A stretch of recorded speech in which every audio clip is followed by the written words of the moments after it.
Bonjour petit ange, c'est Nina, bienvenue. Pour ceux d'entre vous qui me connaissent pas encore, je suis Canal des Anges. Et oui, j'ai beaucoup d'amis imaginaires et invisibles avec beaucoup de paillettes. Et aujourd'hui, je voudrais te parler d'eux et de leurs noms, les noms des anges. Parce que les anges ont souvent des noms un petit peu bizarres et on comprend pas trop pourquoi ils ont des noms comme ça. Ça fait un peu secte et donc on aimerait bien comprendre ce que ça veut dire. Donc si ça t'intéresse, je t'explique qu'est-ce que ça veut dire là maintenant tout de suite. Allez, c'est parti. Alors, j'ai eu l'idée de faire cette vidéo ce mois-ci, parce que les membres de mon sanctuaire des anges, qui est un petit peu mon club de groupies des anges, vont rencontrer et passer tout le mois avec l'archange Orion. D'ailleurs, si ça t'intéresse, je mettrai les détails dans la description de la vidéo ci-dessous. Et donc, l'archange Orion, comme son nom l'indique et que tu as pu l'entendre, il a un petit peu un nom bizarre pour un ange, parce qu'on est plutôt habitué aux anges qui ont des noms qui finissent par « elle » ou « yel », comme l'archange Michael, ou l'archange Raphaël, ou l'archange Uriel, etc., etc.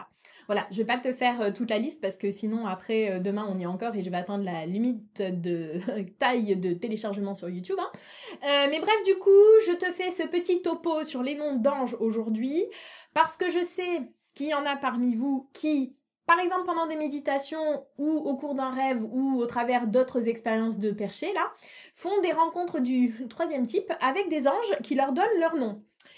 Et quand ces noms ne se finissent pas par elle ou par yel comme d'habitude, alors c'est le gros affolement et je reçois toutes les semaines des messages de personnes qui me disent du genre « Je crois que j'ai rencontré mon ange gardien, mais il n'a pas un nom d'ange, sous-entendu, il s'appelle pas machin elle. Donc j'ai dû me tromper, ou j'ai dû mal entendre, ou alors je me suis fait arnaquer. En fait, c'était pas un ange qui est venu me voir, c'est un démon déguisé en ange, mais en fait, sous sa toge, il a un porte-jartel en cuir qui prend feu. Il faut que je brûle de la sauge dans toute ma maison, on va tous mourir, c'est horrible. Donc bon, c'est pas que ça me dérange que tu passes toute ta maison à la sauge. Au contraire, un bon gros nettoyage énergétique ne fait jamais de mal à personne, n'est-ce point? Surtout si tu vas avoir beaucoup d'anges chez toi, c'est même une très très bonne chose à faire.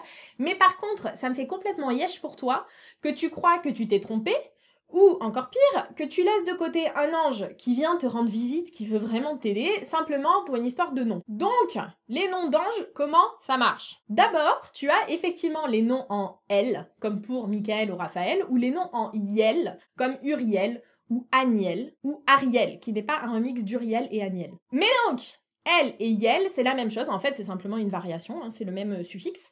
Et donc ce suffixe elle signifie Dieu ou de Dieu en vieil hébreu ou d'autres langues anciennes. Alors, je ne suis évidemment pas fluente en hébreu ancien, ni moderne d'ailleurs, mais tu t'es peut-être déjà demandé comment on en sait autant sur certains anges, alors que sur d'autres on sait que dalle. Eh bien parce que certains anges sont présentés et évoqués dans de très vieux livres saints et sacrés, parmi lesquels la Torah ou la Bible, ou alors des livres saints qui ont été révoqués par les autorités religieuses, mais qui, fut un temps, faisaient partie de la doctrine. On appelle ça les livres non canoniques ou apocryphes, comme par exemple les célèbres manuscrits de la mer morte. Et donc, dans tous ces livres, qu'ils soient canoniques ou pas canoniques, il peut arriver que l'on parle d'anges, donc que les anges soient mentionnés, mais qu'ils ne soient pas désignés par un prénom classique, entre guillemets, genre Gérard ou Martine. Ils vont parfois être décrits ou appelés par des petites périphrases, comme par exemple « Dieu guérit » ou « Le Dieu qui guérit » pour Raphaël. C'est en fait le nom d'origine de Raphaël, c'est ça ce que ça veut dire. Qu'est-ce que ça signifie? Eh bien en fait, en hébreu ancien, Repha ou Rapha, j'ai pas l'accent, ça signifie guérir, et elle, ça signifie Dieu. Donc guérit, Dieu, Dieu qui guérit. Et donc Raphaël, comme tous les anges, c'est une partie de Dieu. Ce n'est pas une entité distincte du divin, c'est un aspect de Dieu si tu veux. Et quel aspect de Dieu est-ce que Raphaël incarne? Eh bien, il incarne l'aspect guérisseur de Dieu. Raphaël, c'est la partie de Dieu qui s'occupe de la guérison. Donc ensuite, exactement dans la même idée que elle ou yel, tu peux trouver des noms d'anges qui se terminent par A, AH, ou Ya, IAH. On trouve principalement ces noms dans les 72 anges de la Kabbale, donc là encore on se base sur un texte ancien de tradition juive, et le suffixe A ou Ya signifie lui aussi comme elle ou yel, Dieu, divin. Par exemple, tu as l'ange Vazaria qui signifie Dieu est juste ou le Dieu juste. Il y a une médium célèbre qui s'appelle Joanne Fransberry qui a écrit un livre qui s'appelle La Bible des anges, tu l'as peut-être lu. C'est un livre très intéressant. Et dans ce livre, elle reprend les 72 anges de la Kabbale et elle en donne une description détaillée parce qu'en fait, elle les a tous canalisés. Et pour elle, les anges qui ont un nom qui se finissent en L seraient plutôt des anges masculins ou si tu veux, des anges qui renvoient à une vibration de qualité plutôt masculine parce qu'en fait, les anges n'ont pas de sexe. Et les anges qui ont un nom qui se finit en A seraient des anges féminins. Personnellement, mon vécu ne colle pas du tout avec ce qu'elle dit. J'ai été en contact avec des tas d'anges et qui avaient des noms en L qui sont très clairement féminins, en tout cas pour moi, hein, comme Aniel, Jophiel ou Ariel pour citer les principales. Et le Vasaria dont je te parlais juste avant, pour moi, il est très clairement masculin. Mais peut-être que pour toi c'est différent, peut-être que tu les perçois pas de la même manière que moi, donc je t'invite à te faire ta propre idée là-dessus, comme toujours, il n'y a aucun souci, il n'y a rien de dogmatique là-dedans, c'est vraiment ton ressenti qui va parler. Donc, revenons à nos moutons, Héron, petit patapon. Parmi les noms d'anges connus, tu as aussi des anges avec des noms qui se finissent en on, O-N, comme Sandalphon ou Métatron. Ce sont d'ailleurs les deux seuls que je connaisse dans ce cas-là pour le moment. En fait, ce suffixe on désigne des anges qui ont vécu sous forme humaine et qui, en raison de leur immense service à l'humanité, ont été transformés en anges. On dit que Métatron était le patriarche Enoch de la Bible et que Sandalphon était le prophète Élie de la Bible aussi, et qu'ils ont été élevés au rang d'archange parce qu'ils ont fait énormément de bien durant leur vécu. Donc, si tu rencontres un ange avec un nom qui se finit en on, il est possible, mais pas obligatoire hein, évidemment, qu'il ait eu une existence humaine auparavant. Là encore, tu te fais ta propre idée. Je te propose de lui poser la question, parce que souvent vous me posez des questions à moi comme si c'était moi qui avais toutes les réponses, mais en fait pas du tout. Absolument pas. Écoute ce que l'intéressé a à te dire d'abord, et ensuite fais confiance à ton propre ressenti parce que c'est ça le plus important, c'est pas tellement ce que moi j'en pense. Et donc enfin, pour finir, il y a les anges avec des noms inclassables. Comme par exemple Orion dont je te parlais tout à l'heure. Ah bah tu vois, Orion, il a un nom en on, mais alors lui très clairement, il n'a, mais alors jamais vécu sur Terre, parce que lui son truc c'est plutôt les étoiles. Mais donc, il y a aussi des anges et des archanges dont l'existence est très très connue, comme par exemple celle d'Orion, mais tu as aussi Améthyste, Aurora, Faith, etc., etc. Et ce sont souvent des anges qui ont été identifiés plus récemment et qui ne sont pas répertoriés dans les textes anciens. Évidemment, Orion, Aurora et Faith ne sont pas du tout dans la Bible. Ça explique pourquoi leur nom ne correspond pas à une étymologie classique. Mais cependant, leur existence, elle est confirmée par les canalisations et l'expérience de milliers de personnes. Il n'y a pas de problème, ce sont vraiment des anges. C'est pas parce qu'ils sont pas dans la Bible que c'est pas des anges. Et leur statut angélique, il est très clairement reconnaissable parce que leur vibration est très très élevée. Donc si tu les rencontres, même s'ils ont un nom bizarre, tu vas tout de suite réaliser que ce sont des anges parce que tu vas le ressentir.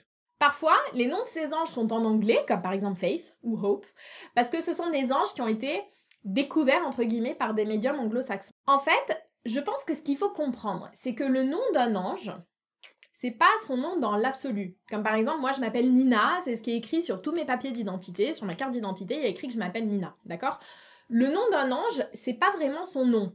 En fait, attention, suis-moi, c'est le nom qu'il a donné à l'humain qu'il a rencontré, pour qu'il puisse s'adresser à lui, pour simplifier, mais l'ange, en fait, il s'en fout de ce nom. Si tu veux, c'est la même chose que quand on dit que les anges n'ont pas de sexe. Les anges n'ont pas de nom, parce qu'en fait, ils en ont pas besoin, tout simplement, parce qu'ils existent au niveau éthérique, au niveau vibratoire, et donc quand ils communiquent entre eux, par exemple, ils ne le font pas avec des mots, ils ne le font pas avec des phrases, ils n'ont pas besoin de se donner des petits noms et de s'interjecter comme on le fait toi et moi. C'est pas genre t'as Raphaël qui fait « Hey, Zadkiel, tu peux m'envoyer un bout de flamme violette là s'il te plaît parce que je suis sur une intervention et c'est craignos et j'ai besoin de flamme violette sinon il y a trop de boulot quoi, tu vois ?» Non, ça ne se passe évidemment pas comme ça.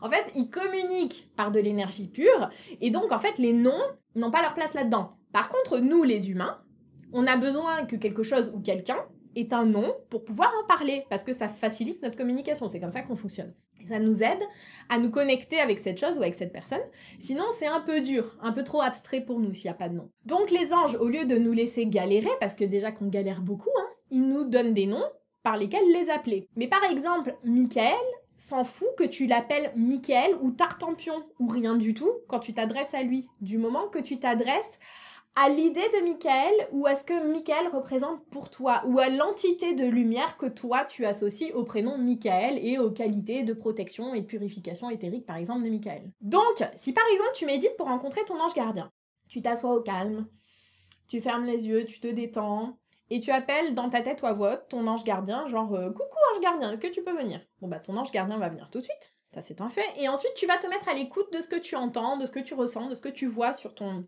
écran mental, et tout ça ce seront des manifestations de ton ange gardien. Et tu peux lui demander son nom à ton ange gardien, tout simplement en lui posant la question, comme si tu rencontrais un inconnu dans la rue et que tu lui dis mais quel est ton nom, bel inconnu? Et ensuite tu te mets à l'écoute de sa réponse, qui peut te venir sous forme de voix que tu entends, sous forme de sensations, d'images, d'émotions, etc. Un peu tout ça. Eh bien, tu vas voir que si tu fais cette expérience, tes ressentis vont peut-être t'indiquer que ton ange s'appelle Pâquerette, ou Nutella, ou Jocelyne, ou même un nom auquel tu comprends rien, genre Magnifico. Je viens d'inventer celui-là. Si c'est le cas, ne va pas forcément te dire que c'est une erreur parce que c'est un nom qui n'est pas identifié ou qui fait pas ange. C'est pas parce qu'un ange ne s'appelle pas Bidule Chouettel ou va te faire voir chez les Gréquiel que c'est pas un ange, ok? Je te le dis vraiment parce qu'il y a tellement de personnes qui passent à côté de la présence de leur ange gardien, tout simplement parce que il leur a dit je m'appelle Margarine, et du coup ces personnes ont douté. Excuse-moi, mais l'ange Margarine existe sûrement, hein, s'il s'est présenté dans cette vidéo, et donc les personnes se disent qu'elles se sont trompées, et je trouve que c'est tellement dommage en fait. La rencontre n'a pas vraiment lieu à cause de ces doutes. Donc voilà mon petit ange, si tu dois retenir une seule chose de cette vidéo sans queue ni tête, c'est simplement de faire confiance à ton intuition, quoi qu'elle te communique, même Margarine, même Magnifico, parce que ton intuition ne te ment jamais. J'espère que ce topo sur le nom des anges t'a intéressé et qui t'a éclairé. Je te souhaite de belles rencontres angéliques, y compris des rencontres avec des anges pas bibliques. Je te fais des gros bisous et je te dis à très bientôt. Ciao ciao!